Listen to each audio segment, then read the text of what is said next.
Hello and welcome to Dubai Trains, and welcome to this update video. That you see, I finished all these modules right here already. These are 45 by 60. And here we have more modules, 45 by 60. Here we have a smaller one, 15 by 60.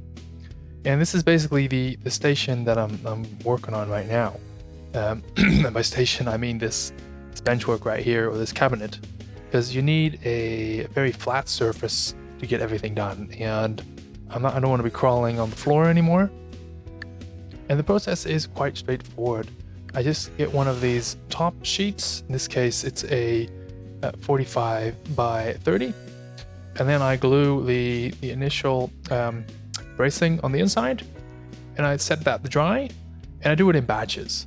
So I do 4 of these, and then by the time the 4th one is done, the first one will be dry enough to glue the outsides, the skirting onto.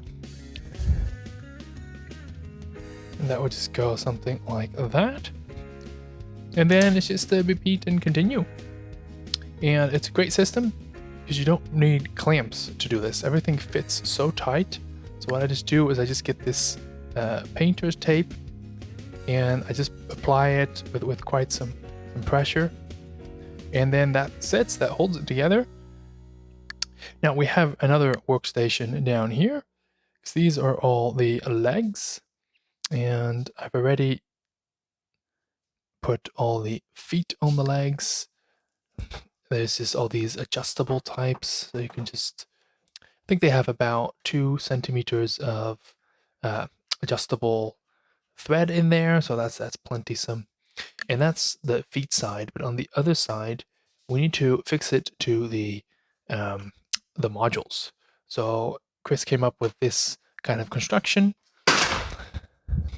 And I'll show how that works exactly later, because in this video, as I promised in the last video, I want to make one large module that will consist of these 4 units, and then one of this as well. So looking further at the assembly process, this is pretty much actually where it starts. I organized all the parts. So I got all the baseboards lined up over here. I got a next set ready for me to glue. And then here we got all the framing on the inside. You can see it because it has the slot. And then these are the outside panels. And then, of course, we have the different sizes. And here we have some more, let's call them special pieces. We'll get back to that, what these are for exactly. And these little guys as well. And then we have some more special kits, 60 by 16.5, 2 times. And there's another one below that. And then here on the left, we have even more kits. But I'm going to come back to that. I'm actually going to come back to those in this video. But first, as promised, I want to assemble this main module that you see right here. So let me put the camera down, let me do that, and then I'll get back to you. And here it is. Here is that main module all built up. Let's see if I can get this on the camera. And I put it on the legs already. Look at that, flat as a pancake. And we got the leg modules, 1 here, 2 there. I didn't put any cross bracing in yet, so it's going to be like this for now. It's already quite rigid. I put 2 legs here in between the shelving unit, as I discussed. So this shelving unit, if I shake it, is totally separate from the benchwork. You can see it as well. Look at that engineering. Look at that space in between the shelving right there and the modules, just the way we like it. I actually want to add another leg right here. So it's easy. You can just take it, you just plop it underneath and then bolt it. That's quite easy. And I also have some cross braces laying around. Putting the camera down here because I have them right here. See, some steel cross braces. I got them for like $1 or so. And that's going to be useful. Now, I just want to zoom out a bit, figuratively speaking.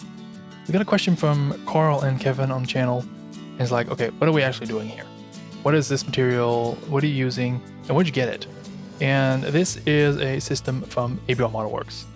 And I have the larger modules that are 10 centimeter deep, and they add up to become either separate modules like this, or an entire benchwork like I'm making.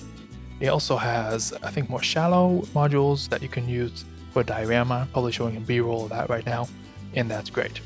Now, all this, I don't know if it's on the website yet, but if you're interested in a large benchwork like I'm doing, then just give Chris a shout out, and I'm sure he can send you a quotation and puzzle all the pieces together. So the other question was, what is this? Well, this is MDF material. This is laser cut MDF, and as you can see, it's cut very tight. MDF, and I glue it with using this Gorilla Glue. And why am I using that glue? Well, for one reason, because we don't have a lot of different types of glues here. And if I just get this leg piece here, I use a load of glue here. And you want to use a glue like this. It's just fully cures and fully hardens. This is like only like almost like a mile paint. That's how hard it is. And that's usually what you want. You don't want to use something like PVA glue because it doesn't actually cure and set. It will always remain a bit soft, and if you add water to it, then it gets really soft again. So that's not what you want to use for a structure. Okay, so far everything has been quite straightforward, just flat bench work, and then we go all the way around the room. But that is not as straightforward as this is going to be, because the benchwork system has so much more to offer. So to illustrate that, let me just get out the master plan, just like that. That's nice, isn't it? Okay, let me put something over there. So put the scissors there. And now if I zoom out, because this layout plan is scale 1:4 of the entire layout, we're working on the section from here, I guess, to around about here. That's this bench work that you see right now. So this is all flat. This is all urban, city, nothing too complicated. But here we come to a point where we get a coal trestle. So this whole brown area is actually suppressed. It's lower than the rest of the benchwork. A bit of a more easy example is this area over here, where we have the water that's obviously also lower than the land. And it's not drawn here, but there's a river that winds through here to the back of the layout. So the question is, how are we going to accommodate for this? Well, ABL Modelworks have thought about that. So let me just put my camera down and try to show you guys. So here we are, just set up this demonstration. This is the benchwork as it is right now. And then if you were to have a benchwork at the same height, it would be like this. But as said, we want to have a suppressed benchwork for the water. So we have these pieces that are going to be mounted like this. And you see there's a step down, and then you can fill this in with scenery to make it look more organic. But from the construction side of things, this is how it's going to work. And then if we just have a look where all that needs to happen, get this mess out of the way. That's these numbers that I drew on the modules. So we have one here that's lower, and this one here that's lower. That's for the coal trestle. And then we have 1, 2, 3 that are lower, and that's for the car float that's going to be in this direction, and the water that's going to go from the front to the back of the layout. So that shows how diverse the system is and what you can make with it. It will all explain itself as we make it. The coal trestle will be right there, and the water will be here more on the right. As you see, I'm still busy gluing. I still have a lot of parts left to glue, and I'm still working. These are finished. This is some half fabricate. Explained that earlier. And we still have a lot of legs to do.